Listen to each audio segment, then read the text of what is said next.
everybody and welcome back to my channel. If you are new here, then hi and welcome. My name is Sam. I'm a mum of two and I'm 30 years old.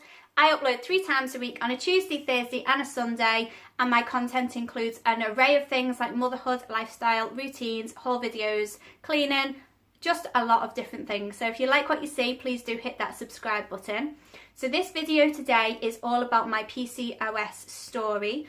I recently did an interview with a company called Nature's Best, and they are the UK's leading provider of high quality vitamins and supplements. Now basically all they wanted to do is raise awareness and get a conversation going about PCOS, getting people more aware of understanding what it is, how they handle and treat their conditions, and just a lot of different things like that. So I thought I would transfer my interview into a little video style interview for anybody who was wanting to watch. Maybe you are a sufferer of PCOS and just after a bit of support, seeing how other people have found their lifestyle change or how they manage their conditions, or maybe you're just unsure of what it is and would like to know more. So hopefully this helps somebody just a little bit.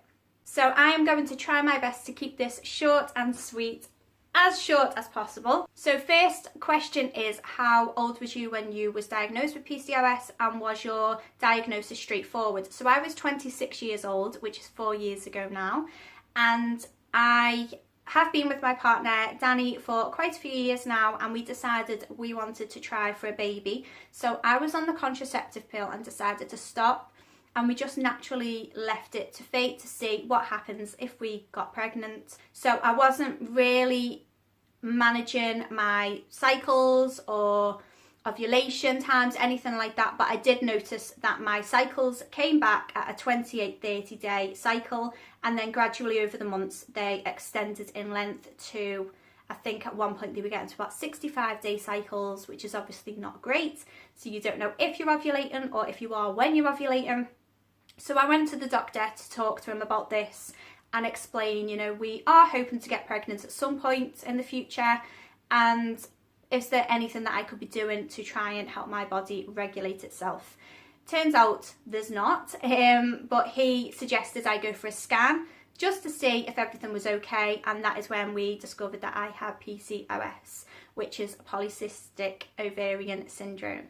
So my ovaries were both in a pretty bad way. They had, I think, between 12 and 14 cysts on each ovary, and it was at this point that I was referred over to a gynecologist specialist, and he referred me also to a fertility specialist, because they basically said that the way it was looking with my body after having this diagnosis, I also had blood tests to test the level of testosterone in my body, which is the male hormone, and that is where the PCOS sort of stems from. You've got too much of the male hormone and it is combating against the female hormone, so you're not ovulating, or if you are, you're not ovulating as regularly.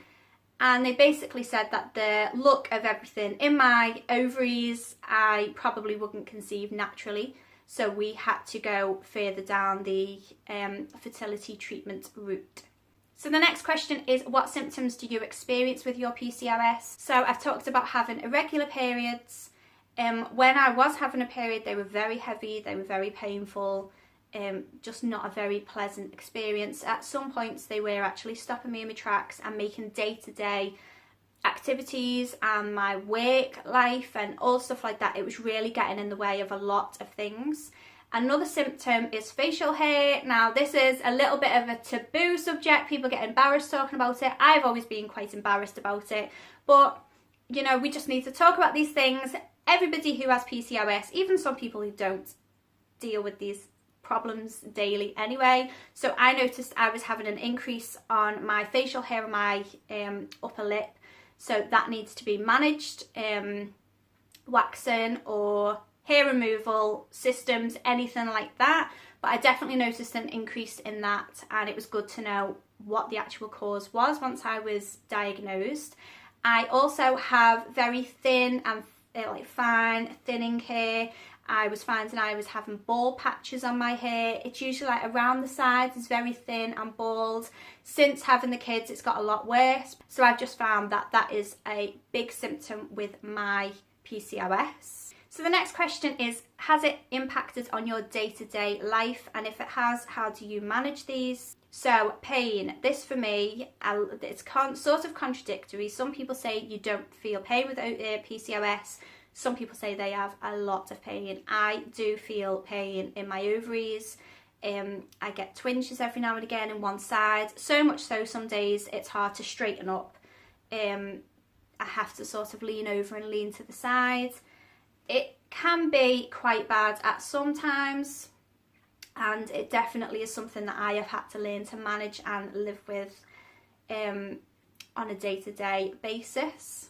The next one is mood swings. So this is also a symptom and a side effect of PCOS. And some days I feel like my head is going to explode. I am not very pleasant to live with. I have the worst mood swings, and the worst thing is it's like I'm standing on the outside looking at myself and I just can't shake myself to get out of this mood, to stop being ratty with Danny usually. And it's really, really hard, especially on a relationship. It can be quite hard. He's very understanding. He's very, very understanding. And I do try my best. So if I feel I'm being irrational some days, and I know I'm being irrational, then I will say to him, it's one of them days, I don't know what's wrong with me, I can't get out of this mood, please just try to ignore me, or just don't take me on, so it doesn't escalate, because I just really struggle to keep it under control sometimes. But that's definitely an impact on my daily life with PCOS. And then finally, getting pregnant. So PCOS obviously was a massive impact on that side of things. Like I've mentioned earlier, briefly, we had to be referred to a fertility specialist.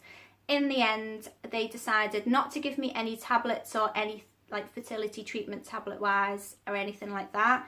There was talk of IVF if things didn't happen down the line, but first stop they wanted to try was an operation. Apparently, I'm in the understanding it's not very common that they will offer this operation, but I didn't fit what they would call like textbook PCOS. I was quite underweight, where usually you would be quite more overweight, so they could do things to try and help you lose the weight and hope it regulates your body that way. But because I wasn't, they offered me a procedure called ovarian drilling, which is a laparoscopy, and they go in through keyhole surgery into your ovaries and basically burn holes to release your happy hormones, your estrogen, the hormone to get you ovulating.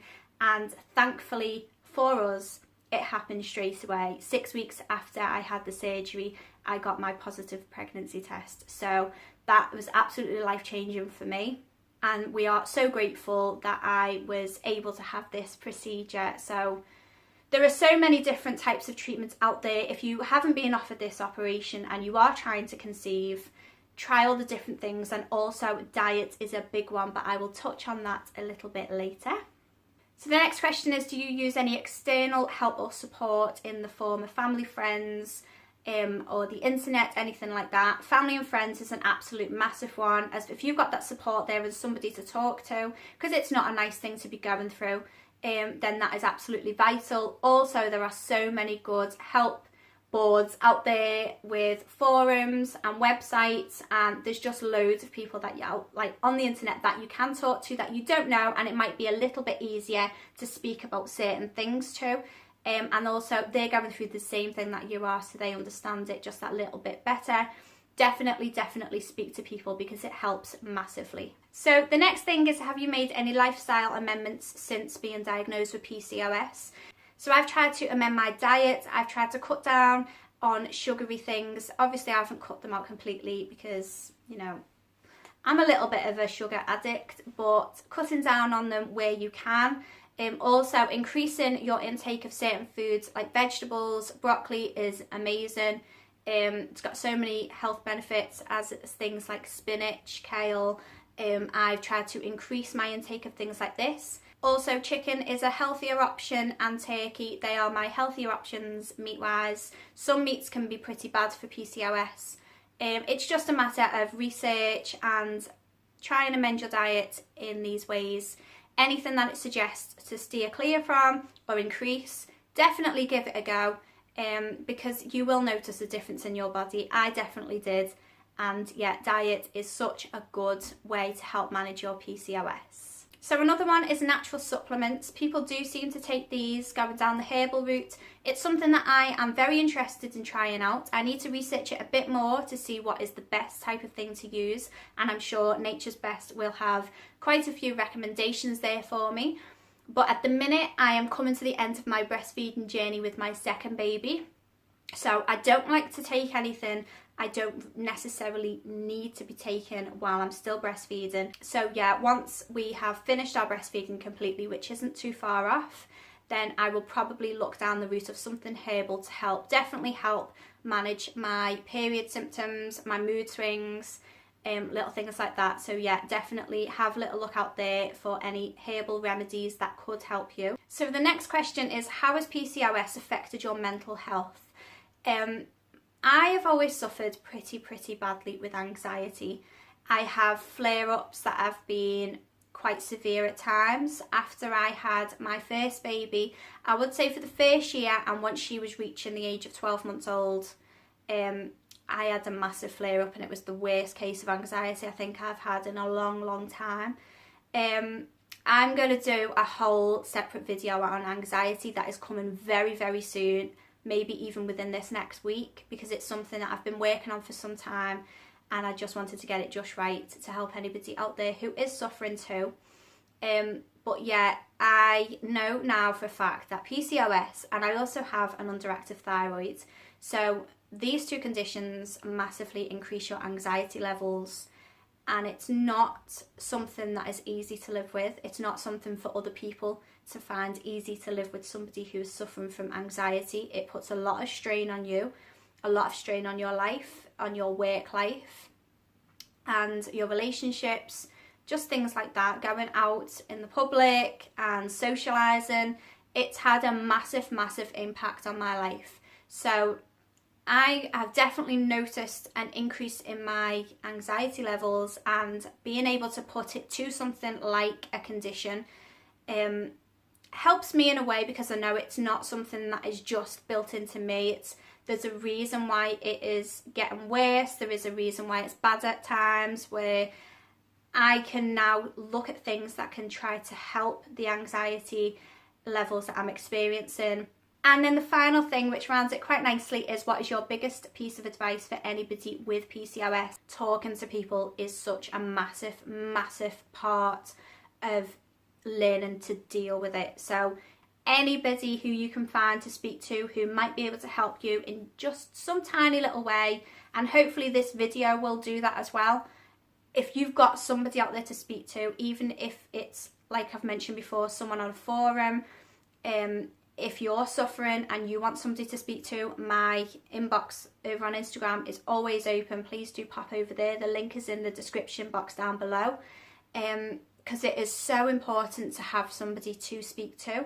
And if it's somebody that is going through something that you are going through or have been through, or if you've just been diagnosed and you're a bit questionable about a few things of your future in your life, then speak to somebody, and it will be a massive weight off your shoulders. So that is pretty much my PCOS story. If you have any questions at all, leave them in the comment section down below. If it's something that you would like to speak to privately, like I've said, hop over to my Instagram. The link is in the description box down below, and leave me a private message over there. I will try to get back to you as soon as possible, and hopefully I can help you in any way that I can. Hopefully this video has been a help as well. Give it a big thumbs up if you found it helpful, and hit that subscribe button if you want to stick around and be part of our little family over here and want to see more videos from me. And yeah, I hope you all have a wonderful rest of your week, and I will see you all soon. Bye!